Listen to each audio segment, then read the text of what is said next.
Bien pacífico según el conducta del Pascua para el ciudad de Zamboanga. Esta es palabra mayoría de mga oficiales del PNP na ciudad este tiempo.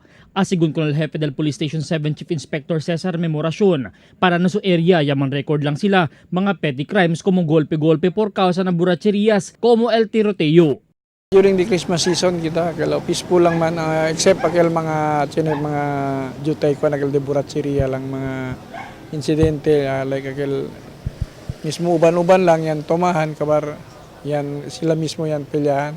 Desde el 24 del noche hasta ayer, semejante también la situación para Nalao del Police Station 6 de Tetuan, kita agara con el barrio del Tetuan, Tugbungan, Kasanyangan, Talon-Talon, Mampang y Arena Blanco. El Police Station 11 ya registra un incidente de puñalada na dila AOR donde muerto el víctima anoche.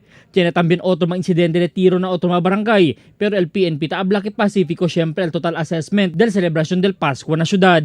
Después el Pascua, preparación niya también ang segundo del PNP amo el prepara para el celebración del Año Nuevo, que más grande celebración taase el mga Pilipino y otros pa. Tara el PNP que prohibido el usada del reventador na ciudad, especialmente el uso del armas de fuego.